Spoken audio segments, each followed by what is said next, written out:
to go ahead and come out and say it. This movie, for the most part, was just a Ridley Scott vanity project.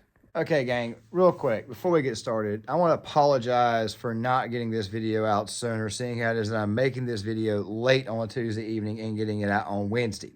You guys can chalk it up to procrastination. You can chalk it up to me being behind on other videos, especially given the fact that the second video for tomorrow was originally supposed to be the 12 o'clock video, but of course, I can't seem to do a simple updates video correctly. But still, though, you can expect more videos like what I'm about to share with you guys now in the future, and that right there, of course, includes movie reviews or movies that are deemed controversial before their release. And let me just go ahead and start out by saying that this particular film, Gladiator 2, and I'm going to try to do the best I can to not spoil it, especially given the fact that there are other YouTube videos out there that literally spoil the ending of the film. And of course, the movie has been out since last Friday, at least here in the States.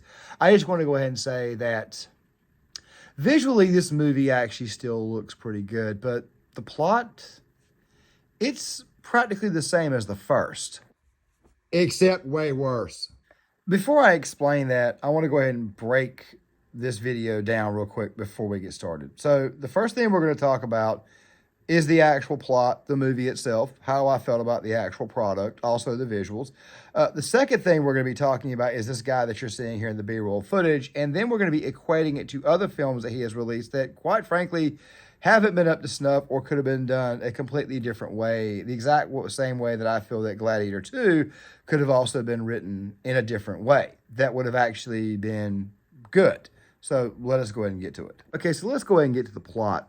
Now, real quick, if you watched Star Wars A New Hope, and then you went to the theater right afterwards and you watched the movie Star Wars The Force Awakens, you'd probably think that the exact same thing happened here.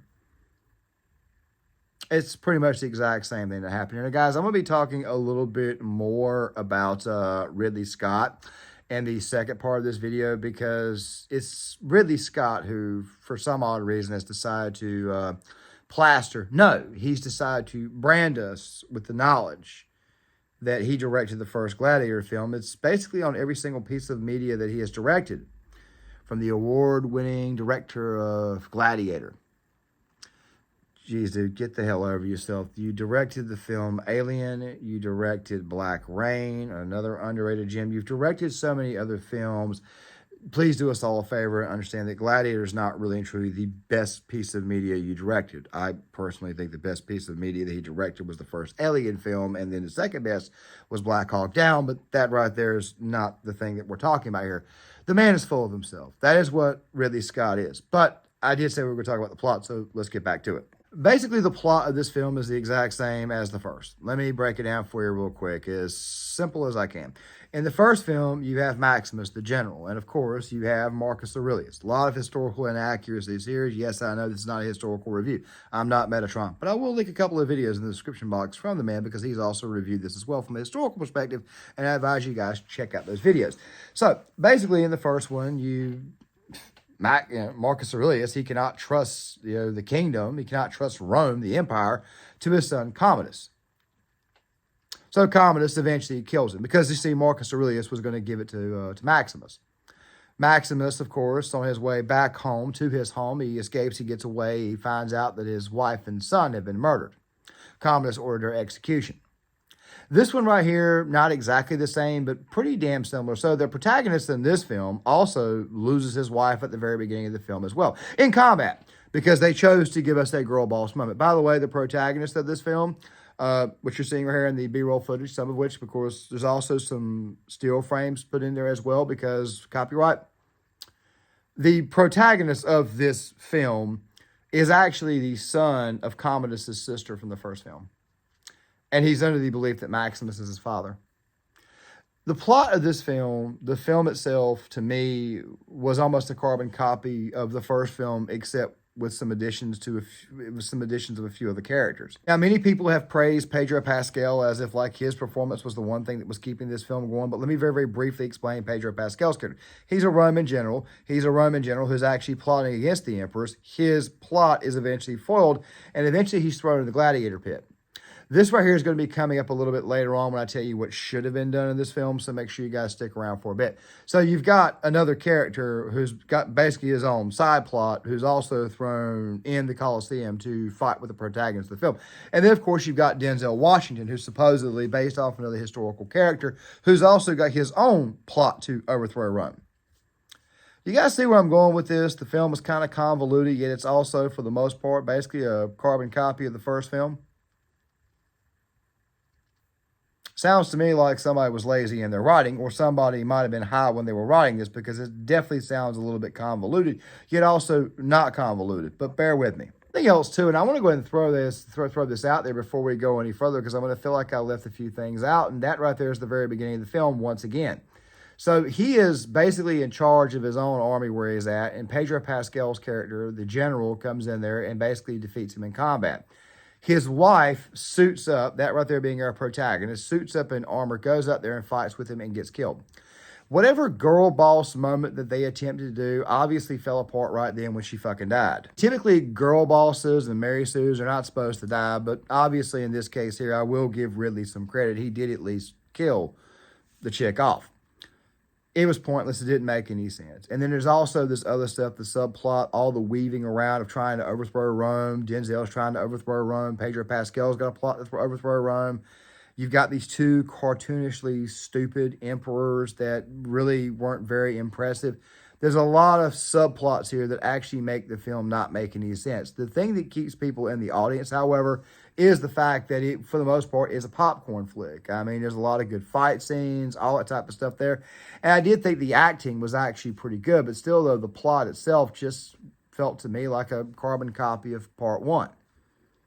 But you're going to hear me say that over and over again. And, of course, I'm going to bring up Ridley Scott here in a second. I'm going to bring up another project of his that absolutely failed that probably could have been done a little bit differently, but we'll get to that in a second. But let me get back on track. The emperors, or I say emperors because they have two of them, brothers, they were just too cartoonish for me. I didn't take them serious at all.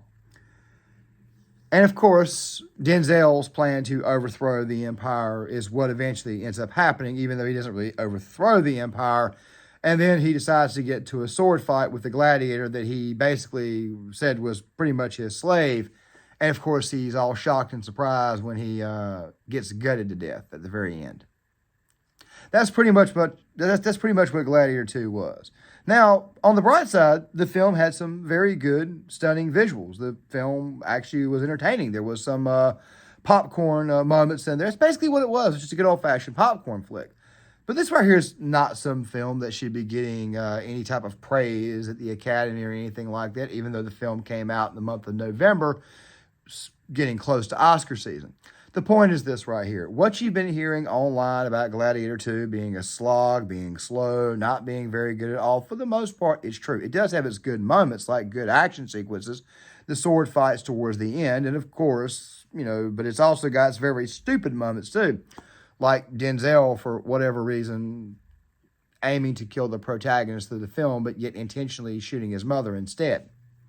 The mother, by the way, is the sister of Commodus. So, yeah, she's technically still some form of royalty. Like I said, convoluted, but also at the same time, not too different from the first film. That right there brings us to a bigger point, and that right there is the guy that you're seeing in the B-roll footage, that right there being Ridley Scott. I understand that Ridley Scott is in his 80s, and I'm going to be using another film to kind of equate this situation. I did say I'd be bringing Joaquin Phoenix back up, and I'm pretty sure you guys know where I'm going with this, and yes, that's correct. I'm going to be bringing up the 2023 film that Ridley Scott directed called Napoleon. The film about Napoleon Bonaparte, the film that Ridley Scott got pissed off when people critiqued him about it and said it wasn't historically accurate, and he basically told all the historians to F off. Let me go ahead and say this right now. Napoleon, I had already seen reviews about the film before I went to go watch the film, but I wanted to go see the film to see if it was as bad as what people said. See, sometimes I will watch reviews of a film and then go in there and watch the film after it's already been reviewed to see if it was as bad as the critics had critiqued it. I personally thought that Napoleon was an absolute barrel of fucking monkeys. I thought it was absolutely hilarious. I mean, dude, they found a way to turn Napoleon into, what is it that's been used? A whiny emo kid. That's what Joaquin Phoenix's version of Napoleon Bonaparte was, just a whiny emo kid. But let me say this really quick, because it's the same problem that Ridley Scott had when it came to Kingdom of Heaven. Kingdom of Heaven was confusing. It was convoluted too. I mean, it really and truly was a very, very, very confusing movie. There were certain plot points, like, for example, at the very beginning, I did not know why it was that Balian's wife had died. I did not know why it was that Balian had chose to kill the friar, the minister. I did not know why, but of course the director's cut filled that in. You can blame the studio for that. In some cases, blaming the studio is in fact justified. But there is a reason why it is that director's cuts are made, unlike in the case of Oliver Stone, who made like 3 or 4 separate cuts of Alexander. And while Alexander was in fact historically accurate, the movie still sucked because it, quite frankly, was pretty fucking boring. I normally don't cuss like this in these videos, but of course when I talk about movie reviews, when I go to see a movie, I want to actually be impressed when I leave the theater. I want to actually smile. Say, for example, Top Gun 2. I did not expect much, and I'd already read the reviews that Tom Cruise had already pissed off everybody on the crew, everybody who's currently on the crew of the USS Theodore Roosevelt. So I was thinking, okay, this film right here better be worth all the effort for this jerk named Tom Cruise. But of course, I get in there and I watch Top Gun 2, and I actually leave the movie theater smiling because it was actually a good movie. When I watched Guardians of the Galaxy 2, I left that theater thinking it was a very good movie. When I watched Napoleon 2023, I left the movie theater busting out laughing because it was so hilariously bad.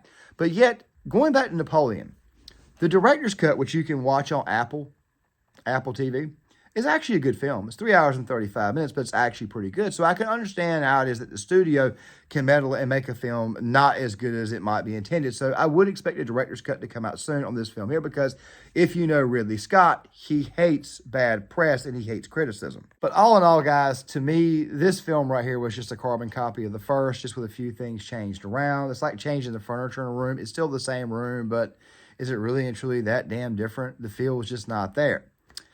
But that brings me to how this film should have actually been written. Look, if you're going to make a Gladiator film, can we just leave the plot of overthrowing Rome out of it? I mean, we kind of had that in the first one with Joaquin Phoenix killing Aurelius, his father. We kind of had that. Why not just do a film where a guy who's a Roman soldier just becomes a gladiator and just, has to fight his way through the arena in the worst types of conditions? Why not just do one about that? I mean, why not just, I understand that somebody's going to say, well, it's practically the same damn movie.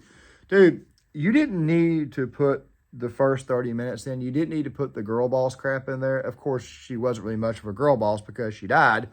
But still, though, you didn't need to do that to make the plot good. What you could have done was you could have just had our protagonist just be a guy who just found his way as a slave under Denzel Washington, and he was forced to be a gladiator for pretty much his entire life, and it's revealed later on that he's the son that was sent away, the son that was hidden. You could have done that there instead, and it could have been a little bit more heartwarming. Maybe you could have had an additional plot to go along with that, or you could have had an overall end game to go along with that as well. He's there to save his mother or something like that. That right there would have made more sense. It may have been corny. It may have been cheesy. It may not have been as different as what you saw in Gladiator 2, but it at least would have made a lot more sense than what we saw. Fact of the matter is, this film here, for the most part, just seems like a cheap cash grab or another fantasy or another, another one of those projects that Ridley Scott's got to make to toot his own horn. Before I close it out, there is one more thing I want to throw out there. Speaking of Napoleon, Napoleon is a film that I think could have been written completely differently. Maybe if they'd have focused in on one thing, like one thing in Napoleon's career, like one thing that happened in his life. Maybe if they started the film at like maybe the Treaty of Tilsit and the Battle of Friedland. Maybe if they'd have started there and then maybe gone back over some previous accomplishments to kind of get to where we are here. Maybe focus primarily on the Russian theater and then, of course, the overall downfall. That might have made a better, much, much more accurate, much, much more enjoyable film. But like I said before, for the most part, Joaquin Phoenix's version of Napoleon was exactly what people say. He was basically a whiny emo kid. That's basically what the hell he was. And like I said before, and I genuinely mean this, I actually found Napoleon to be quite hilarious.